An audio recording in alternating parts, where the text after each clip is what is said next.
Scientists have long stirred our minds, pondering the question, is there intelligent life on other planets? And if so, what kind of technology do they have? Surely they are completely different from ours, surprising us with bizarre mechanisms and new principles. To really fantasize about these things, sometimes we have to forget everything we know and cast aside our usual frameworks of thinking. The same should be done when it comes to the past. Forget absolutely everything we were taught by academies of science, which often took away our childhood, replacing it with mountains of information. The result?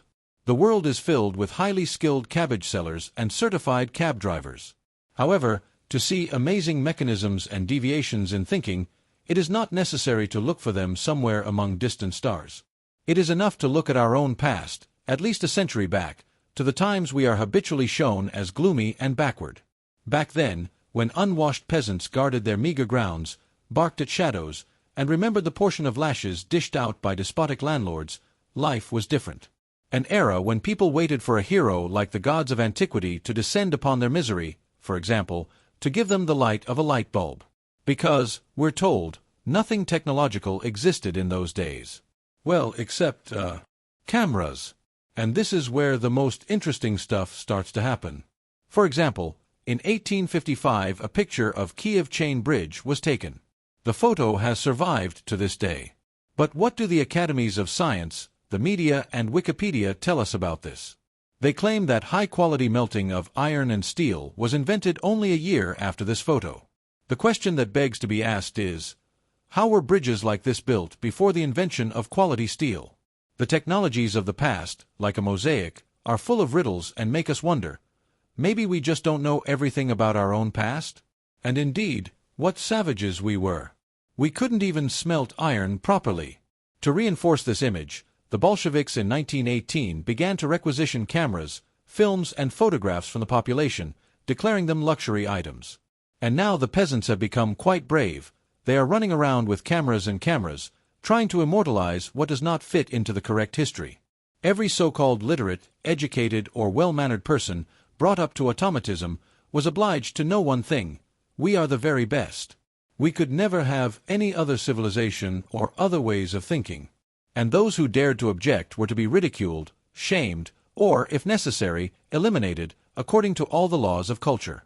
To avoid hurting such human substitutes, the simplest thing to do is to proudly caption the following photo: Popes compete in the technological aspects of church building.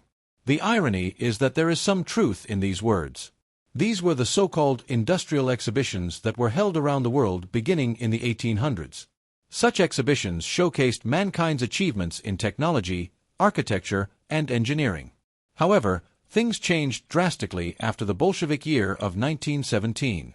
From that moment on, such fairs stopped, and not only in our country, but all over the world. From that moment the fairs began to disappear, and with them the memory of the technologies of the past.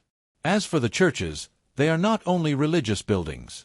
Many of these buildings are engineering mechanisms of the past, which could, according to some versions, extract free electricity.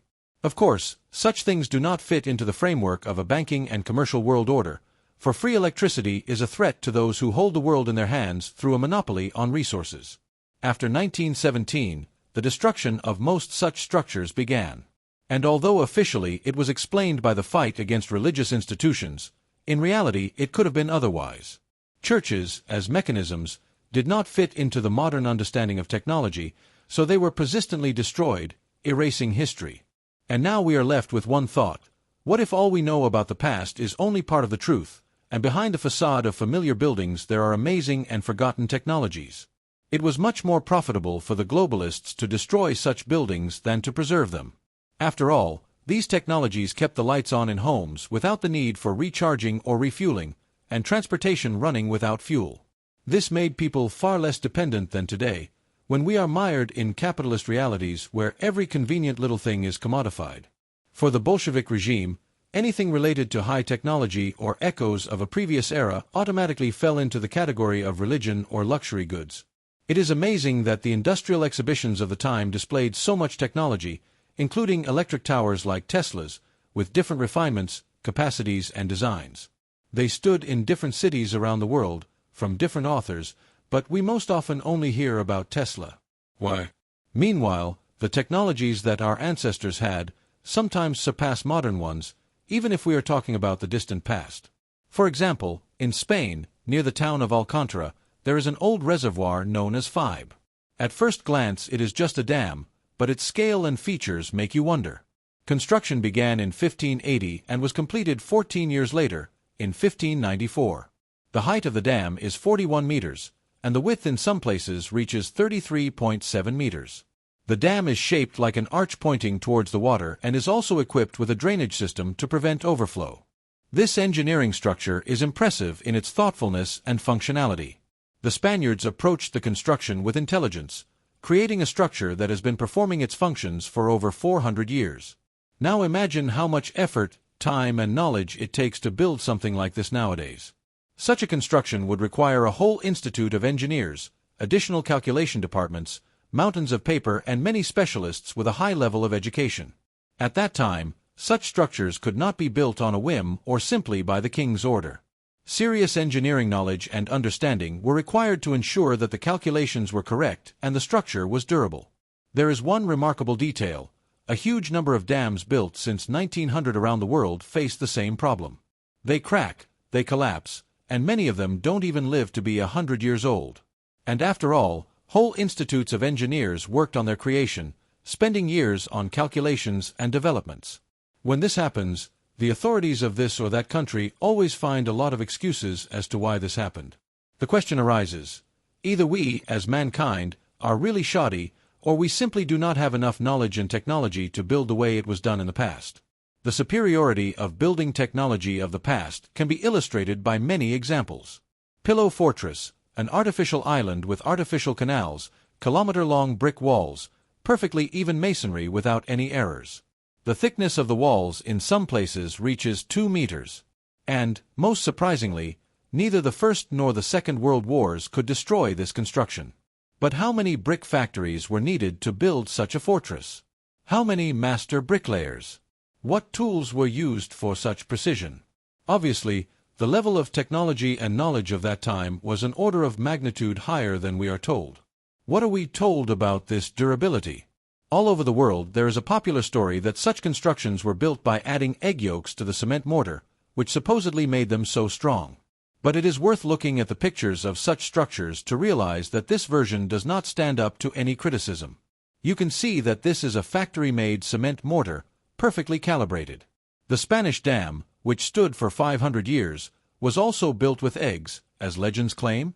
Or, for example, the demolition of churches that were allegedly the power plants of the past. Even cables were broken during their demolition. Does this have anything to do with eggs? Obviously, it has to do with completely different building standards and approaches that we have either lost or don't fully understand today. Alright, let's say that the Germans did build super strong structures right during the fighting. And they did it so qualitatively that the local population still cannot repeat their technologies. And according to the official version, it was the aggressors who built all these structures around the world. Suppose that among every German soldier there really was a professional mason who went to war against us, taking with him a couple of bags of cement, a couple of pallets of factory bricks, and, of course, eggs. Where did they get the eggs? Maybe they were bringing them in trays from Germany too? Or did they run through occupied villages with machine guns, shouting, "Give up your eggs, for we are going to commit a terrible deed, to build on your land the strongest structure"? The absurdity of this version is off the charts, but we seem to have accepted it as truth. Now, about accuracy. Look at satellite images of ancient architectural structures. And if we're talking about larger structures, like star fortresses, their accuracy is amazing. How, tell me, was it possible to build a whole city with such perfect geometry, without satellites, aerial survey, and developed industry? We are told that it is all the primitive labor of an illiterate society. But, excuse me, today, with all our civilization, we can't build a house without joints. And here we have whole cities, fortresses, and buildings where there is nothing to pick on. And what do experts and engineers tell us, shaking their diplomas? They say that all this was built simply 1 or 2 times. However, it seems that these experts have never seen modern construction sites, where even with high-precision equipment and multi-million-dollar budgets there are rarely any defects. Look at least at the satellite images of the Pillow Fortress. Try to find on them banks that look natural. Everything seems perfectly designed and artificial. Take transportation. Today we perceive ways of transportation only in the framework of two-wheeled and four-wheeled transport. But our ancestors, as it turns out, did fine with one wheel. And today many innovators present all this as innovations and technologies of the future. No, these are technologies of the past, and the past is very recent, the 19th century, and maybe even earlier. We still know almost nothing about what happened even 100 years ago, and even 200 years can be spoken of as a time covered with a thick fog. Take, for example, the industrial exhibitions of the 1800s. Back then, there was fierce competition for devices to generate free electricity. Similarly, at the same time, there were single-wheeled mechanisms, from horse-drawn carts to monocycles and bicycles that looked like something out of science fiction. And it wasn't just monocycles. There were cars, there were technologies with propellers that were used not only in aviation, but also in ground transportation. For example, there were propeller trains. One such locomotive, called the Skyanen Zeppelin, which translates to rail zeppelin, was designed in Germany before the war.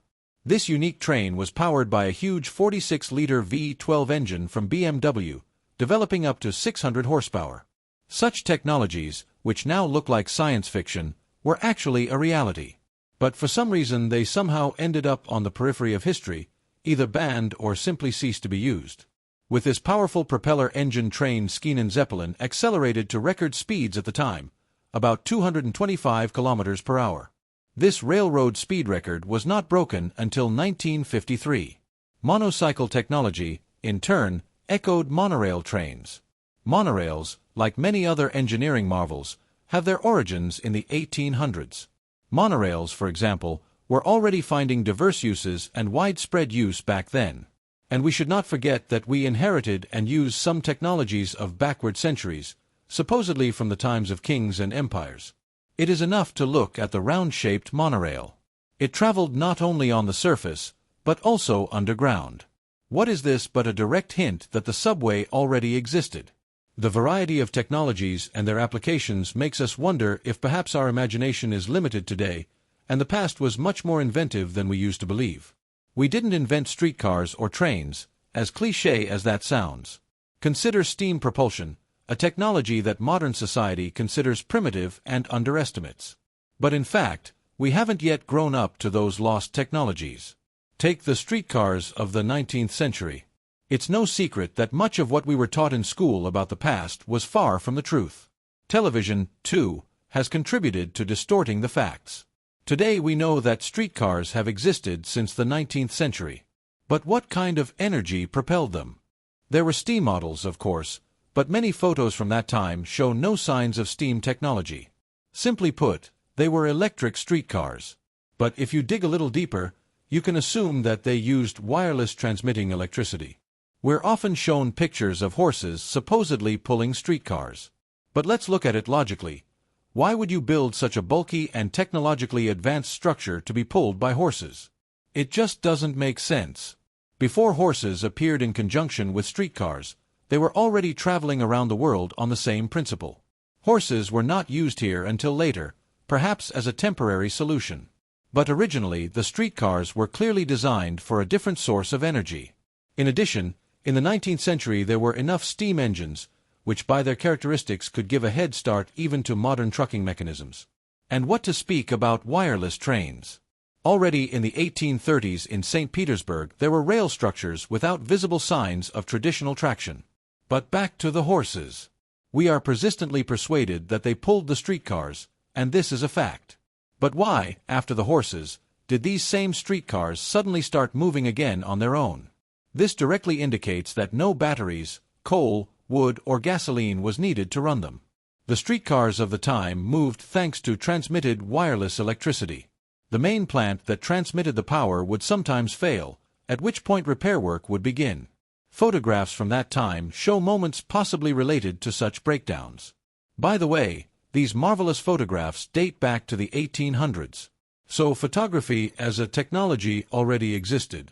And if someone is still proud, claiming that it was modern civilization that gave us such achievements as color photographs, it would be better to stop bragging about it. After all, color photographs existed long before so-called civilization. Here, for example, is a photograph of the inside of a streetcar. The article where these pictures are published has an interesting comment.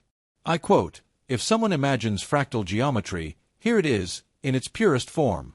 And this fractal structure is not for beauty. The roof of the streetcar, made in such a complex form, is a modified model of the head of the dome of an Orthodox temple. The two apples at the top fulfill a technical role, and the material of the rafters forms a structure that resembles an Orthodox dome. However, here the apples are carried down and distributed around the perimeter of the roof.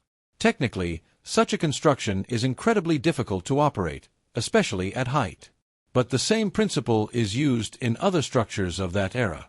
These technologies remind us of a fantasy country where there was no need to extract oil or wage wars for it. Such countries existed on every continent where great civilizations once flourished. Everything changed when a narrow circle of people came up with an ingenious way of enrichment associated with a monopoly on resources and successfully implemented it in a matter of decades. But that is another story. Since we are talking about domes and apples, it is worth mentioning something else.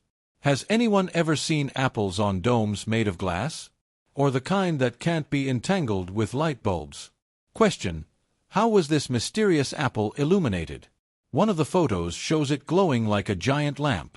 Moreover, the brightness of the light from the apple gradually decreases downwards, which contradicts the laws of physics known to us. This seems like science fiction, but it's nothing compared to revolutionary machines that could obtain centralized electricity in such volume to power illuminations of this scale. But back to technology. Printers and fax machines. 200 years ago. In 1856, Giovanni Caselli created a machine that could read graphic images and text and then transmit them over long distances. This shows that the technology of faxes, printers, and even television as we understand it existed long before our era. Curiously, Caselli was an ordinary priest. Imagine if you asked a modern priest to build a scanner and printer from scratch, even if only from ready-made blueprints. He probably wouldn't succeed. Think about it. Priests built scanners, peasants built submarines, and lawyers built monocycles. How primitive our modern education system looks in comparison.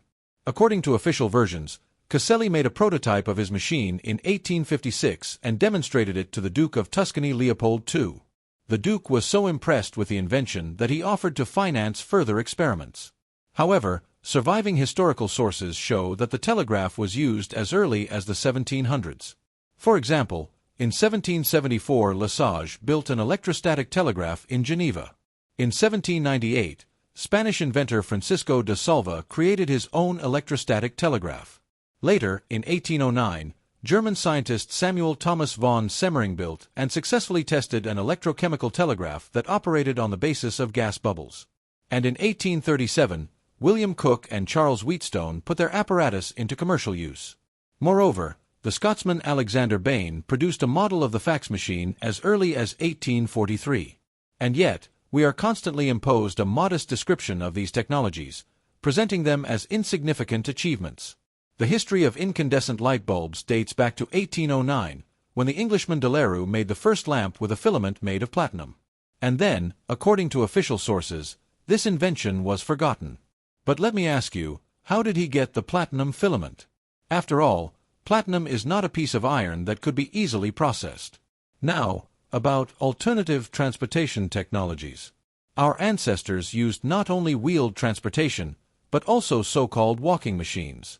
For example, there was a motorhorse, which the official history explains as a simulator for learning to ride a motorcycle. Who wants to believe in this explanation, please do. But it is worth taking a closer look at this machine, because, as they say, there is no smoke without fire. Then there are even more impressive examples. Big Muskie is the name of the world's largest walking excavator. This giant weighed 13.5 thousand tons. Its main feature was the ability to move by means of a walking mechanism. Think about it. In the times of kings and empires, when, according to official versions, everyone lived in primitive conditions, who would need to create such a perfectly executed sewerage system? Today, even with our super-developed technology, we often put tiles keiko with shoddy workmanship. But in ancient times, supposedly without high technology, necessarily decided to make a masterpiece sewerage? It's ridiculous. What really amazes is the scale of work and the level of qualification of those builders. That's where the real masters were. They came to do it, left tunnels behind, but where are the documents about their work?